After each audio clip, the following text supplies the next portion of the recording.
What's up, Fear fans? Negotiations are in full swing in this explosive episode of Season 3, Episode 11, La Serpiente, coming up. You're tuning into the destination for TV superfan discussion, AFTERBUZZ TV. And now, let the buzz begin. You don't want me. What's up, Fear fans? We had to give a little homage because clearly Madison in this episode loves Cheap Trick. Yeah. Apparently so does Natalee, you guys. Yes, I do. You guys, this is Fear the Walking Dead after show. I know that it says The Walking Dead Weekly up there. There will be more details to come about that in the future. A little new direction, not the band, just the actual new direction of the show. Like I said, details will come in the future. But right now we are covering Season 3, Episode 11, La Serpiente. Which means the snake. I'm really excited. I am your host, Timothy Michael. You can reach me everywhere at I am Timothy Mike, and I am joined by my Cheap Trick fan co-host. Hi guys, I'm Natalee Dyer, and you can find me at Natalee Dyer on all social media platforms. That's NATALEEDYER. Yes, Nat. I love your energy tonight. I think it's a song though, you guys. So as you guys know, if anybody caught on to it, Madison did do a little bit of a little homage to Cheap Trick. She said that's where she would want to be. If she could pick little tickets to Cheap Trick in Birmingham, which I thought was interesting because she referenced Alabama, which is where The Walking Dead takes place. Yep. I didn't know if that was going to be like a little, what do they call those? Little seeds or... An Easter egg. An Easter egg, thank you. Yes, an Easter egg to The Walking Dead, but we will see. Strand, Taka, and Madison are headed to the dam, which I'm excited about because I was like, oh, okay, this is going to be interesting. There's a lot of relationships that are going to develop. Infected are back, which I was really excited about because there was this herd. Were you a little disappointed on how that interaction with the infected came about? Oh, you mean when he Like, throws come the beeping The thing, beeper. and all the infected go after the beeper. Yeah. And they don't pay any mind to the big ass truck plowing through cars like loudly. That yeah, and I had a problem with that. Yes, and I was also I literally wrote down in my notes. I was like, cop out, plow through. Like, come on, like you could have just ran over all of those infected because No, because they would have gotten stuck. they wouldn't have gotten stuck. They're in like an needed to take it 18-wheeler or slowly. something like that. They had to take it slowly so that they could push their way through the cars and I get them out of the way. thought it was a cop out. I thought it was gonna be a lot more. I don't know, because we didn't really get infected in the last episode. Nope. And I thought that it was going to be a little bit more infected heavy, which it was in this episode, but I thought it was going to be more, I don't know, exciting. Sure. I mean, I think that's what we came down to when we got to the sewers. Yeah. Well, speaking of the sewers, Strand takes them to the sewers because he has a way to get back to the dam. I'm a little confused about how that came about, but we can talk about that in a second. Yeah, no, go ahead and talk about it. What were you confused about? He said that he had hired some people to like get him out, right? I think Of he the said dam? that he did it by himself. I thought he had somebody, and he said that's what they had. They showed him the symbols, and that's why he knew. But, like, did he get... Because he was getting to the dam, and the way he left the dam in the first place was with Daniel. Right. Right. In a car. Right. But he said he left the dam to go to the training post through the tunnels. Right. But when the last time we saw him, he was on a boat. Right. So how did he get, like, he went back to the dam and then went through the tunnels? Yes, it was a little confusing because the last time we saw him was at the hotel, and then that's when Daniel left him. No, last time we saw him was No. At the boat, yes, yeah, but okay. like with Daniel, he Yes, was okay, like in reference to the dam. The last time he was with Daniel was at the hotel, and that's when Daniel left him. So I don't exactly know when. Maybe you guys who are watching can tweet us or comment on our video. Maybe clarify that for us because I missed that. I was just wondering how it came about. Yeah, that was a little messy. Another thing that was messy was that tunnel in general. Would you have done that? If it was it was survival. So yes, I would have, but I would have been gagging a lot more than they were. That's another thing. I was like, nobody seemed to be affected by this smell or... I would have had a bandana, like 3 bandanas around my face. Or maybe a reference to, hey, breathe through your mouth. something. I don't know. I know it's really gross. Well, you did say hold your breath as you go down, so I guess that was sort of a reference. I guess. Did you trust Strand when he was leading them through the tunnels?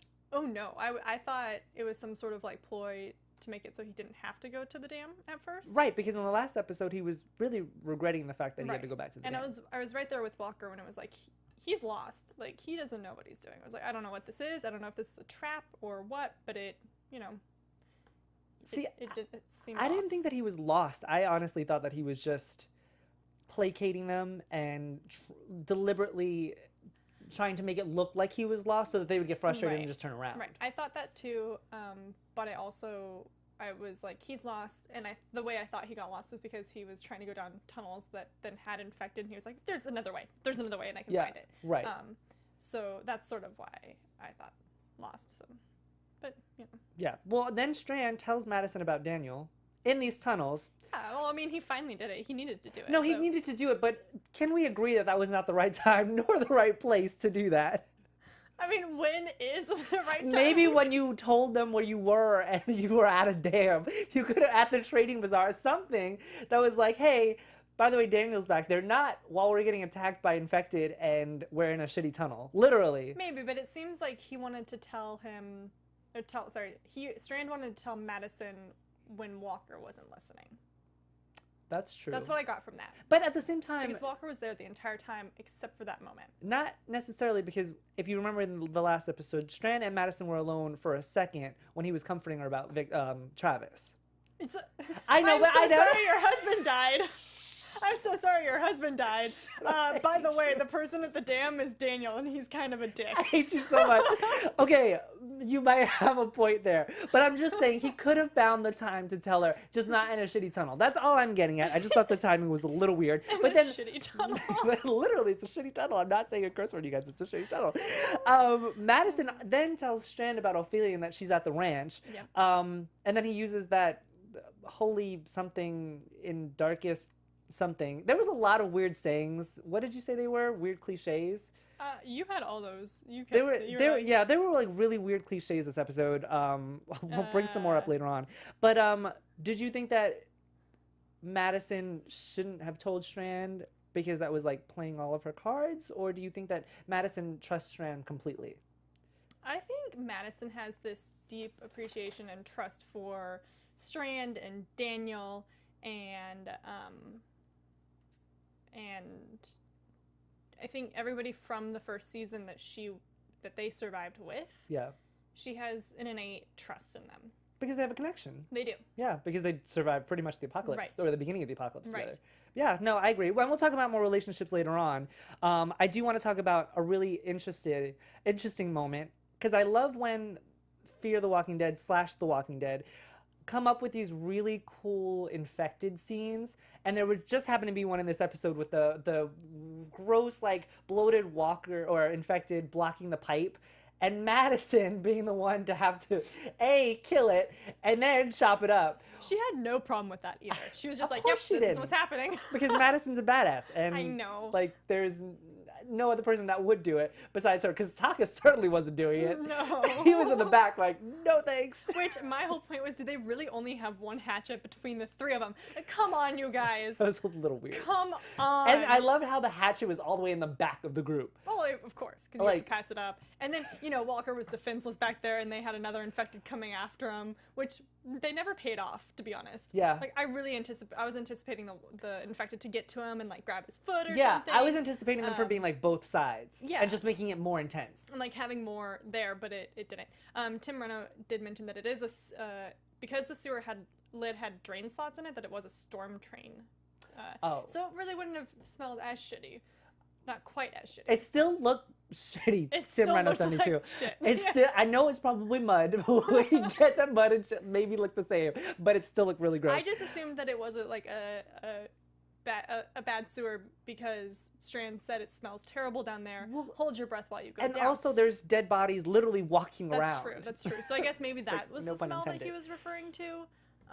Maybe. I don't know. Yeah. I did like the reunion between Daniel and Madison and Strand, Yes. because Daniel's ready to pop a cap in somebody, and then Madison comes along and is like, no, wait. I mean, I feel like we should talk about why that though. Why, Yeah. like, Daniel was ready, because he's perceived all of these people wanting and needing water as a threat, and Yes. it's a valid threat. Mhm. And he had just gotten in a shootout sort of thing. With the mob. Mhm. Yeah, which is The mob sounds like with an the- Italian mob. The Italian mob was then. maybe not a mob per se, but he clearly they were from the beginning of the episode they were establishing that there was a disagreement between the water supply runners, Efrain, Alvarado, and Daniel, and how they're handling distributing the water, which I thought was interesting. But did you agree? Did you agree in that instance with Efrain, or did you agree with Daniel? Because Daniel did essentially shoot first when it came to the Italian mob, as you so eloquently put it. No, they weren't. That's not okay. I think so. If we want to talk about what Ephraim was saying later, which was just open the floodgates and let it go. No, that's insane. I think Strand was the one that was like, then it'll evaporate, Yes. and you won't have any water, Right. And you'll be in the same situation as the people at the ranch, basically waiting for rain, which you can't trust that, as we've all learned. So. Because it's Mexico. It's Mexico. We have Or climate Southern change California. that's just screwing with us. So I was a little bit of both sides, because I don't think that Daniel should have shot necessarily, or especially not into the crowd. He could have shot up into the air and just like, control yourselves, like, we're trying to help you. But again, he is right that they're desperate. Yeah. Everybody is desperate for water And right when now, you're desperate, you do desperate things. which is what we saw on the ranch. Yes. Yes. So, and these people have a lot less, I don't know, like communal sense, I think, yeah. than the ranchers and the Native Americans. Yeah. We got to find a name for the Broke Jaw residents. The Broke Jaw residents. There you go. Yeah. And then the nation people. Yeah, Instead but I'm of saying Native the Broke. Americans. I'm calling them the Broke Jaw residents because they're all there right now. Oh, okay. That's yes. what I'm saying. Yes, But yes. as right now, they're sort of unified in this hunt for water. Yes. Agreed. So I am considering them unified. How did For you now. How did you like the reunion between Strand, Taka, and Madison? And did you think that Madison telling him about Taka and Ophelia and the water shortage was once again just laying all of her cards out there? Sure, but again, she has this trust in him, and also That's true. you want, like, she wants to be, because Daniel's like, you can't trust him. He said this thing about Ophelia, and she's like, well, he wasn't wrong about Ophelia, but also good news, we found her.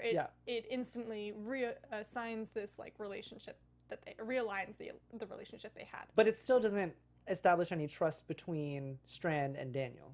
I mean, there wasn't gonna be any trust. I'm just saying, like, Daniel, I mean, Strand wasn't lying as Daniel thought he was. No, and I don't think that it necessarily but Strand was lying in a sense. He lied. He said, "Oh, she's back at the hotel." He knew she wasn't back at the hotel. Right.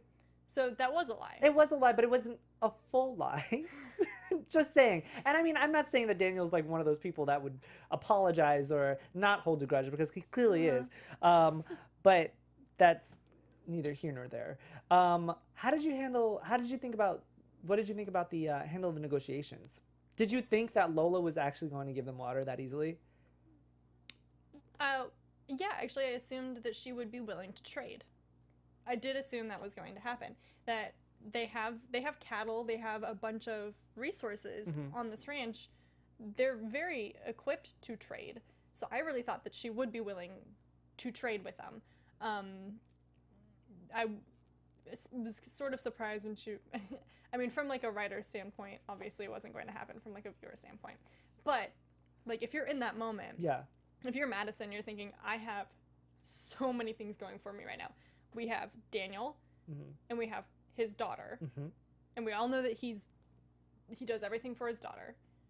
We have weapons and cattle and fuel. Probably grain and fuel, and they have a lot of resources. So I'd be walking in there really confident with this. We can trade you this stuff. Yeah. We just need water. And I thought that it was And interesting. you have a lake. That's the one thing You that have I a was reservoir. when I going initially into the trade that it was be easy is because they they showed this huge It's why they did it. reservoir / lake, and then she goes and says no, but then her reasoning in the later scene that happens between her and Madison, and it's really mostly about how it's perceived by the people on how she's not taking care of her own communities, but she's willing to give water to these strangers, and how that looks, and that's why she didn't want to do it. And that makes complete sense. Yes. I definitely understand where she's coming from with that. That's almost to the point where they need to bring more people in to their actual, like, camp that they've sort of set up. Maybe even, like, Madison later says this is a great defensible position if you're willing to defend it. Yes. But she's not willing to defend it. Right. So it would be very smart for her, because all these people, they're not getting the water they need. So start gathering up those people and bringing them to this point and establishing a new community and living area. Situation, yeah. So you can distribute the water, but still have these people that can defend the water. Right. No, I completely. And then the people who are not willing to leave their homes, their towns, whatever they're at, well, then that's kind of their fault for not coming to where the water is. Yeah. Like, it's an apocalypse. You gotta move to make life happen. But I also don't think that they have the room at this dam to essentially house everybody. Like, Lola was reluctant just to invite Madison, Ophelia, and her kids to come in. Right. So I don't think they have all of this room. No. I don't think everybody can stay in the dam. But I think near it. there's a lot of areas they could definitely fortify. They could build fences. They could build walls. There's ways they could make this work.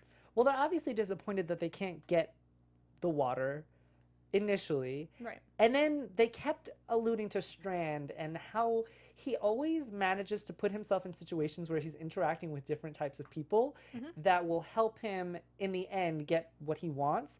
Sure. And I'm just alluding to the scene with him and Alvarado and Ephraim and how he's trying to get them to open up about where the disagreements are, and then where he can expose the cracks so that he can ultimately get what he wants, which is the water. Until he realizes that, oh, wait a second, I definitely agree with Daniel. Right. What? They agree on something? Go ahead and elaborate on that a little bit. What?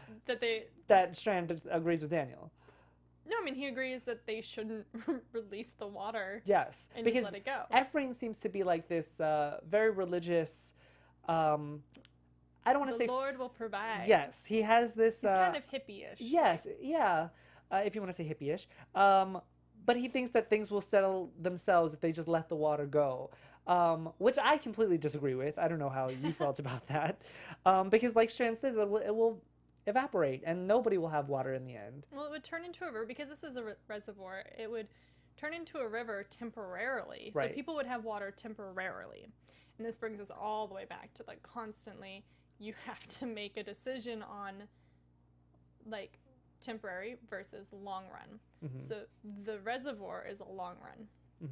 When it rains, they can easily let some of the water out. Yes. And they can refill up their reservoir. But when does it rain? That's the thing. You don't know. Which is why you have to keep it as a reservoir. Yes. I mean, it's hard. It definitely is hard. And she's doing, Lola's doing her best to get the water out to people. But it's not something you can just let go, because it's not like the reservoir has a river that is feeding into it. Right. It's all... So I'm from Oregon. There's a lot of reservoirs where the river, it's more of a dam. Right. Is what it is. Right. They dam it up, and so then if it's getting too full, they can release it. But it's not raining. It's not raining. Right. And there's no river that's feeding this reservoir, so there's no other alternate source of water, so you can't let this source of water go. Well, I want to talk about that really quick, because there is definitely a disagreement on the power of water, and that's what I'm going to call it, between what Daniel thinks and what Lola thinks. Daniel thinks that she should fortify and only give to the communities that, establish a relationship or a respect for them, whereas Lola thinks that if the communities need the water, then they should get the water. How did you feel about that scene and their differences of opinion? Sure, I think what Daniel's mind was I think. I'm not sure how Daniel's mind works. I think Nobody does. He's a little off. He's a little bit on the Troy side of things. Well, that's interesting. I said it earlier too, but I'm going to say it again. So I think in his mind, I imagine, and this is what my mindset would be, is that he was saying the reason we haven't gone back to Tijuana, that neighborhood, is because they were violent toward them. Right. So sure, I get that. In fact, I would say for 2 weeks, don't go back, and then go back. But Daniel was talking, because it has already been 2 weeks. Yeah, I know. And he was like, cut it off. He's saying cut it off. So I'm in the middle. I'm a Libra. I'm in the middle. Of course you are. Here we go again. So I get what she's saying. It's that if you need it, you get it. But you can't, like, they need it, but they have to be respectful towards the fact that they are giving it to them for free. They're not asking for anything. Right. They're literally just doing a service, like a good service. Right. And like Shan says, don't bite the hand that feeds you. Exactly.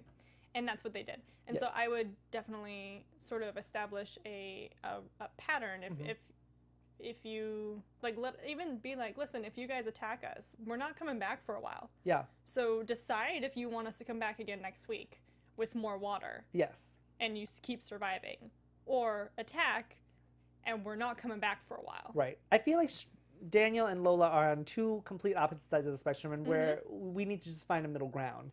And let's bring Madison in. but I feel like Madison would fortify. Let's be real. I feel like, well, Madison would not only fortify, because that's what they need to do. If this is a dam, water is the most precious resource right now in an apocalypse, no matter what kind of apocalypse it is. And clearly that is what the writers are alluding to, is that the water is the most precious resource right now. And you need to protect it, because people will come for it. Just like, and I don't want to make too many references to Walking Dead, but if you have a safe haven, people want that. People want to feel safe. In this community, or in this area, water is. In Alabama, there's apparently a plethora of water, whereas in Southern California / Mexico, there is not. So everybody's battling for water, whereas in the Walking Dead realm, and we will allude that they might be taking place at the same time, so there's really no realm in there, but they just want a safe place, whereas they just want water. They seem to have a lot of safe places in Southern Fear. Yes, I agree. You're right. I hadn't really thought about that. They just have the problem of water. Yeah, because they had the hotel. The only reason they messed up the hotel wasn't because of infected. It was because of Madison and her decisions, or not Madison, but Travis. It wasn't necessarily. So we don't know what happened to the hotel, because the hotel did fall. No, yeah, it did fall eventually, but I feel like if Madison was still there and fortifying it, it would have been fine. But because of what had happened with Travis, blah, blah, blah, blah. Potentially. Definitely potentially. And now they're at the ranch, and no infected has attacked the ranch, to my knowledge. I think they have patrols. I believe that they probably do. Yeah, they have their militia. Occasional, I'm sure. Like, infected. But they are in the middle of nowhere. And I mean, Troy was going out with his militia group, and they were killing every group they found. That's true. You know, it was like, all right. Right. Hunting time. But you're right. There are a myriad of safe places: the ranch, the hotel, the dam. Whereas the trade center thing. The bazaar. Yeah. There are more threats. I think the writers are trying to establish that there are more threats than the infected, like people and water and resources. It's just, I like where they're going with that, but I do need to see more infected. Well, I think that the suggestion is, if, like, I've always wondered where these huge hordes in The Walking Dead come from. So I think, because if you're moderating it, you know, you're killing everyone you see, eventually, it's going to become safer and safer. Yeah. So yeah. Anyway, that was a sidetrack. I want to talk about how the second trade occurred, because I thought that scene was interesting, because Madison was headed toward the water truck. The water truck explodes. Who did you initially think that it was? Oh, I thought it was Daniel at first. Why?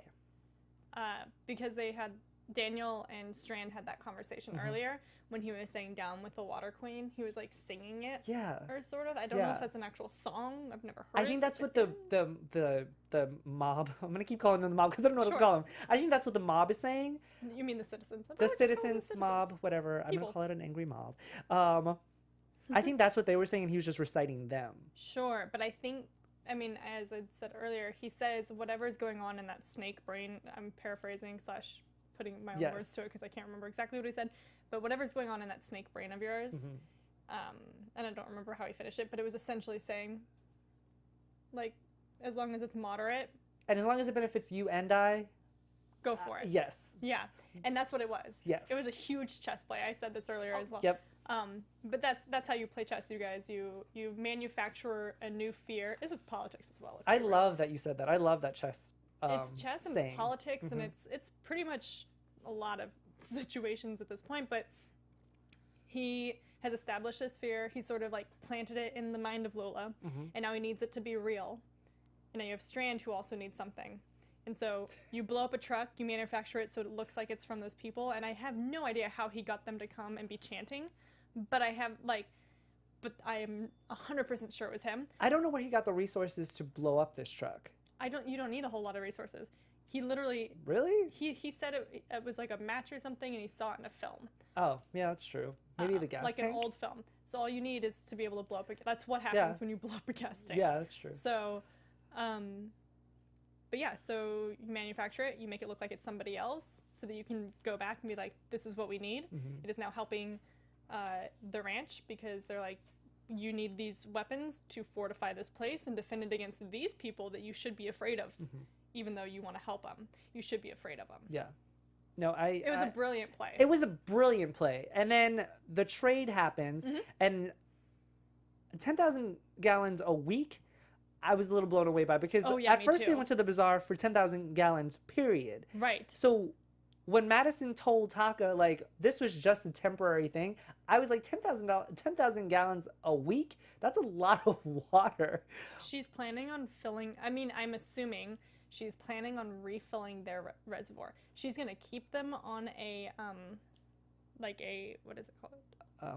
Ration? Ration, She's going to keep them rationed. She probably will put water toward the animals, but keep them on a ration and refill their reservoir because she knows that she cannot always rely on this deal. Yes, I agree. And do you think that Madison should continue to try to find water elsewhere besides going to the dam? If you're a smart leader, yes. Yes, I agree. No, I completely agree. Why do you think Lola wanted Ophelia at the trading post? I think because Daniel had a conversation with her earlier in the episode, I believe, where he was like, I need to protect you. My daughter is safe for now. Right. So then why have her come to the trading post? Because I think it's sort of, I think Lola's not as dumb as we think she is. I think she knows something's going on. And Daniel had said maybe it's better that she thinks I'm dead.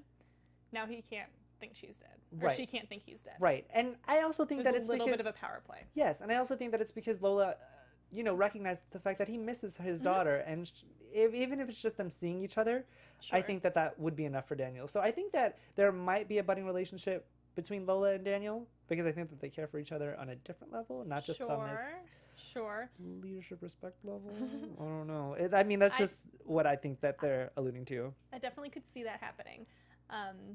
I also think that seeing Ophelia will help the bond between Daniel and Strand, because let's be real, the whole blowing up the water truck.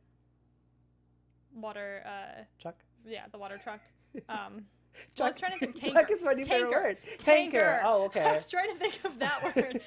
Anyway, blowing up the tankard was sort of a building of trust again between Daniel and Strand, or at least the acknowledgement that we can work together. But then at the same time, he goes and he warns Madison about trusting people.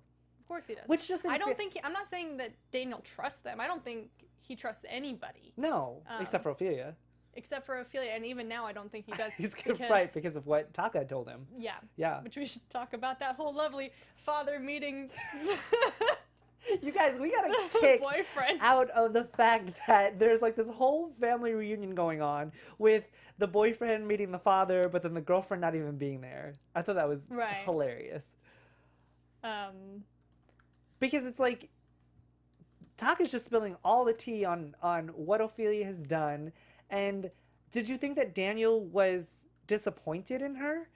Because of what his history is, and he doesn't want her to turn out like he did or is. He didn't want her to turn out to be like him, but also he needs to recognize that they're in a apocalypse. Yep.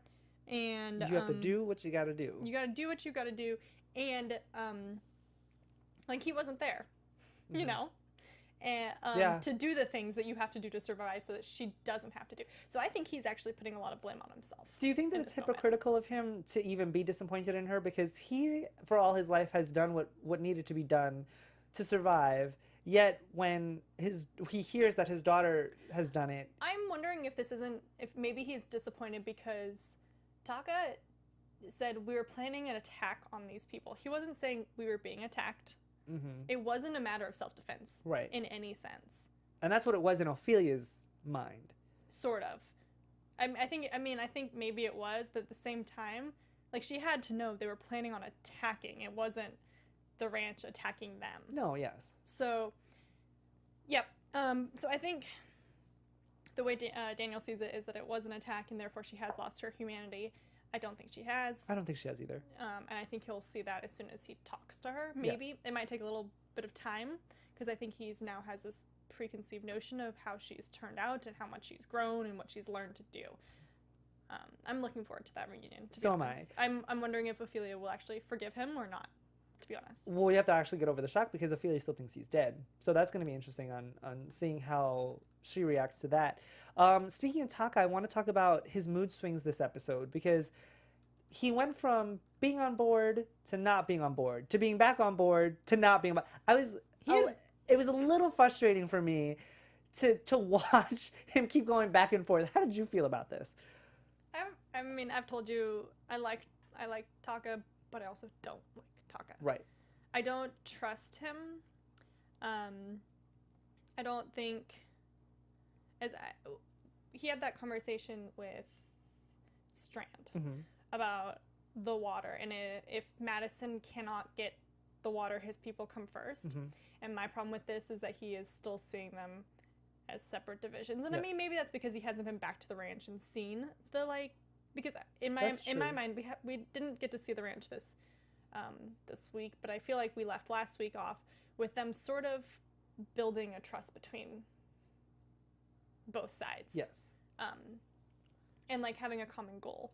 And I don't believe that I mean, I think it'll still be strained a little bit. I don't think it's going to be as strained. And I think they might have actually probably bonded some over this meet.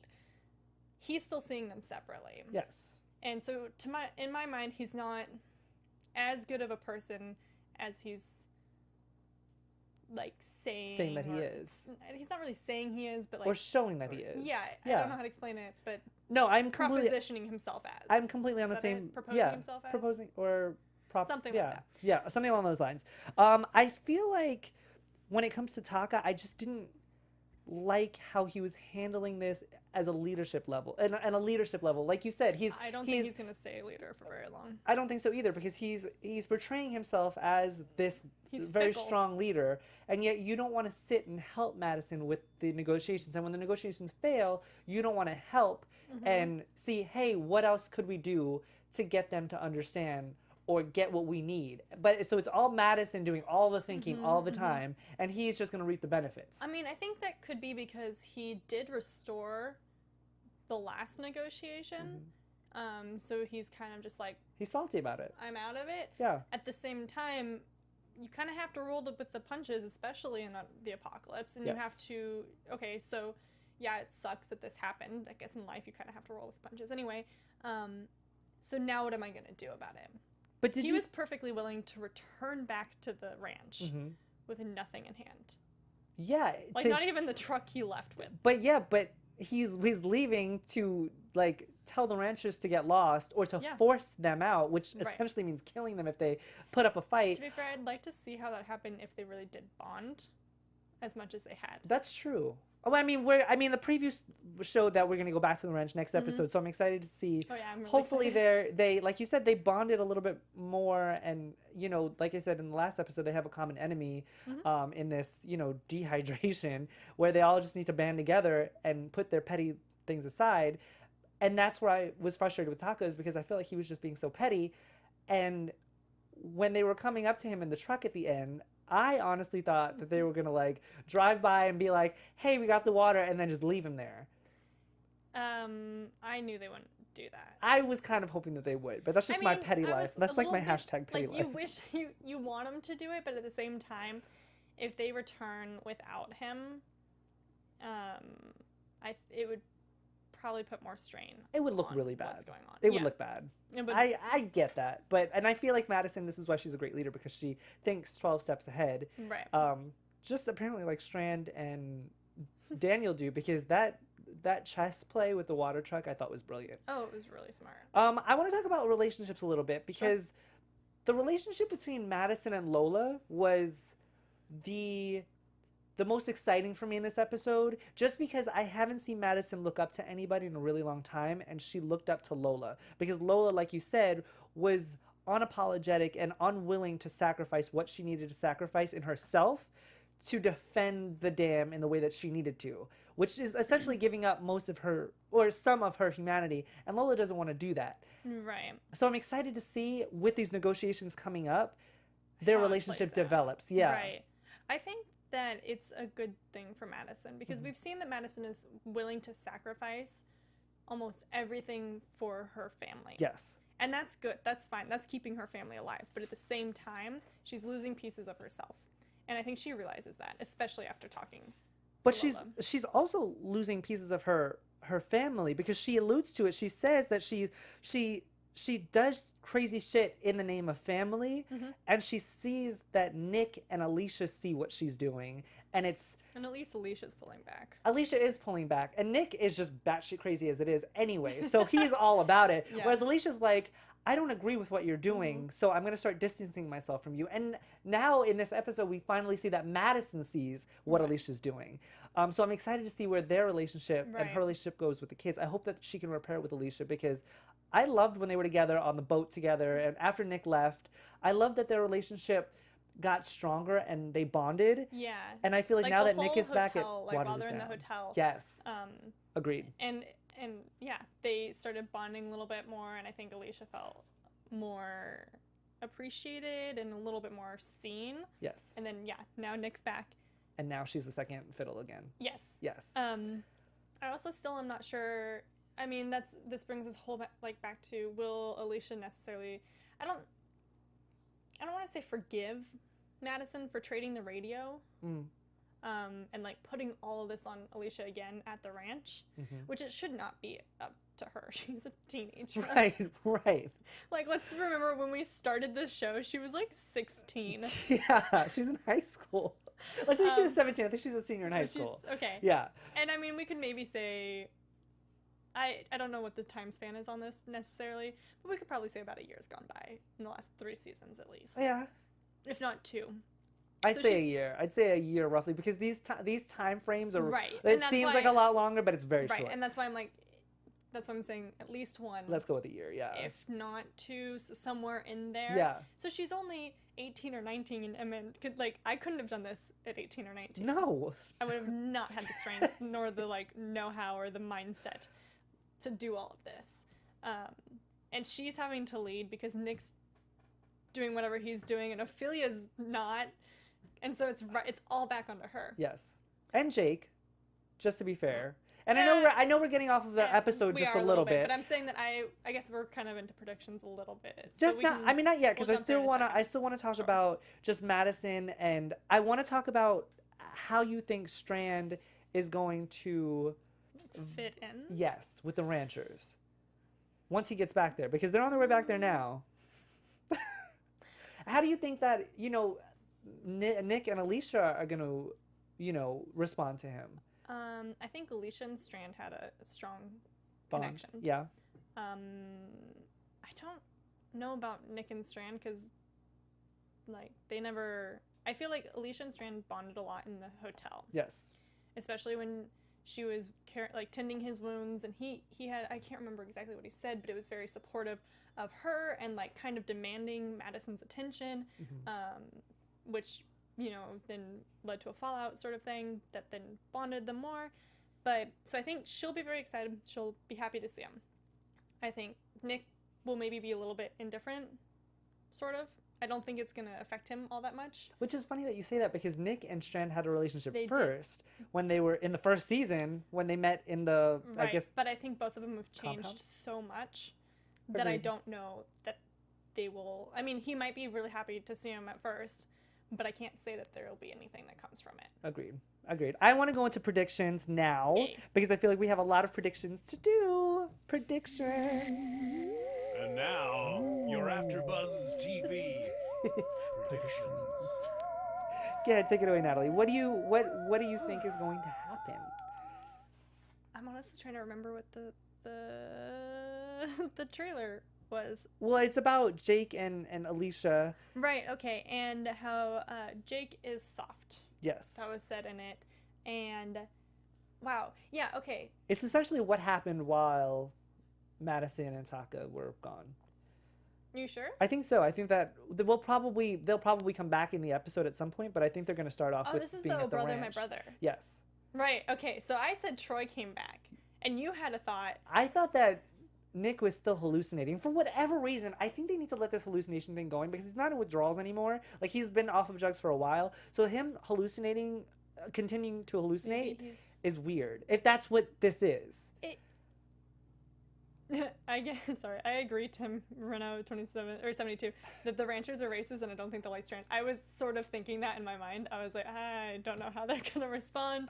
But then, you know, who knows? They could just be racist toward Mexicans, because there are racists like that. So I don't know. That's true. But yeah, I think Strand will have a little trouble fitting in for that reason. I am, as we were saying earlier, excited for Strand to come back. I'm really excited to see Ophelia and Daniel. Mm-hmm. As for what happens with Nick, I don't know if he's hallucinating, and if he is, it's kind of brilliant to a degree. I think maybe they caused a psychotic break when they put him in the heat box. I also am going to stand by my prediction, though, from last week, which was that Troy comes back, and that Jake has to kill him. What do you think is going to happen with Ophelia and Daniel? Do you think that Ophelia is going to be excited to see Daniel, or do you think that she's changed too much and is just going to be like, oh, I kind of was hoping that you actually were dead? I think she's going to go into sort of a state of shock first. I think she's going to be angry because, like, his wife had been dead for a while. Yes. By the time he started hallucinating and seeing her in the fire. I think she's probably angry that he stayed or didn't get out and find her. And then she's probably, I mean, I don't know. I think she'll, if she forgives him, I think she will confide in him about killing. And I think they might actually form a closer bond, because I think she maybe understands him a little bit, a little bit better than she did before that whole thing happened. So they might find a little bit of solace in each other. A little prediction on my part. I think in terms of the whole dam and the water trading, I think that Madison at some point with this trading is going to have to help defend the dam with Lola. I think that her relationship with Lola is going to become really deep. Sure. And the citizens or the communities are going to band together to come after the dam. And Madison's going to have to make a decision on whether or not she wants to help defend it. Sure. And I think Daniel is going to ask her to. Well, and I think she will, because it still remains a source of water for them. Right. So underneath it all, she's not just doing it because she might care for Lola, but she's also doing it for benefiting her, because it's benefiting herself. Yeah. With the whole Jake is weak, I think Alicia might stand up. Like, I think Alicia might become the leader of the ranch. I don't know how Taka's gonna fit back in if they have bonded. Like, I'm sort of like saying they have. I have no idea if they have. I feel like the women in the show are gonna become the leaders. I feel like God, I hope so. I feel like Alicia's gonna surpass Jake. I feel she's already surpassed Jake. Yes, but I feel like Jake's not gonna last very long. I feel like Troy, if Troy does come back, like you say, he might just kill his brother, because I just feel like he would feel betrayed by his brother that they would let him do this and blah, blah, blah. And I think that if Jake were to die, I think that Troy would be the one to do it. I feel like when Taka comes back, he's going to lose a little bit of respect, and I feel like Ophelia is going to become stronger than him. And then Madison is just Madison, who's badass and made this negotiation. So everybody's going to have respect for Madison on both sides. If we're With still... the exception of Alicia, I really don't think Alicia's going to respect her. I don't... I honestly don't. I think that there is a nail that is being driven between the two, and I think I hope it's going not. to continue to I don't know. drill in. I hope that's not the case. Do you have any shout-outs this week that you want to maybe... So guys, we do go and read our comments on our YouTube page. Our YouTube page. So throw them in there if you'd like, and we would do some iTunes ones as well. Yeah. But yes, there was a little issue there with was a little issue. the iTunes this week. Thank you guys for being patient with us. They are going to fix that tonight, I believe. Yes. So Thanks our for last tweeting at us. Yes, thank you for that. We did read those. And they should have that episode up tonight on iTunes. Hopefully this one will be up on iTunes right after we're done. Yeah. Hopefully.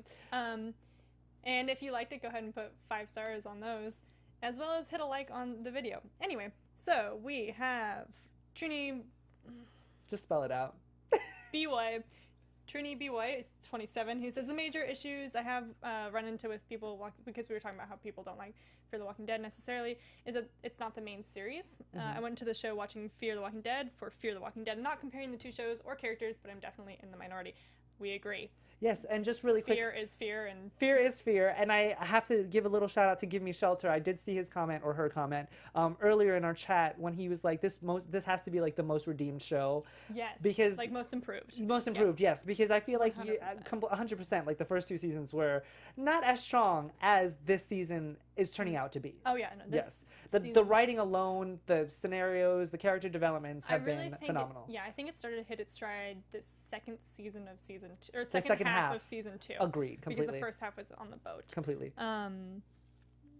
We've got Rosie Marie M, Kate Gat H, Alessandro Valarian. We love seeing you guys' comments. Yeah, thank you guys. Back. And then everybody in the chat tonight, Yes. Tim Reno 72, Give Me Shelter, Sarah Brockle. Thank you guys for, joining our live chat. Because we do, like Natalie said, we read our comments. We appreciate your guys' support. And we love opening this dialogue and this conversation because we want to hear your opinions. So throughout the week, tweet at us.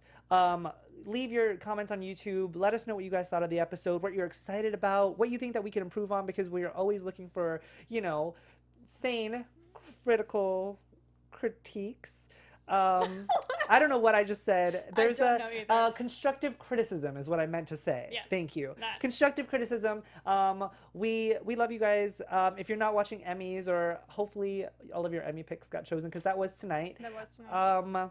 But thank you guys for, tuning in. If we missed anything, let us know on the comments. Definitely, and then we'll talk about it next episode. Yeah. Thank you guys for tuning in for Fear the Walking Dead Season 3, Episode 11, La Serpiente. I just like saying it. I am Timothy Michael. You can find me everywhere at I am Timothy Mike. And I am Natalee Dyer, and you can find me at Natalee Dyer, NATALEEDYER. And if you like D&D podcasts, I am on a podcast called Welcome to the Dungeon Hole. You can find us on iTunes or SoundCloud, and you can follow us on Twitter at Dungeon Hole. Self-plug. And starting September 27th on the AfterBuzz Network, I will be covering the Survivor After Show, so I'm so excited about that. Join us next week, Sunday, you guys, at 8 p.m. We'll see you then. Bye, guys. From executive producers Maria Menounos, Kevin Undergaro, Phil Svitek, and the entire AfterBuzz TV staff, we would like to thank you for listening to the AfterBuzz TV network. To watch or listen to other after shows and post comments or questions, be sure to visit AfterBuzzTV.com. I'm Sir Richard Wentworth, and this has been a presentation of AfterBuzz TV. Buzz you later. The views expressed herein are those of the hosts only and do not necessarily reflect the views of AfterBuzz TV or its owners or principals.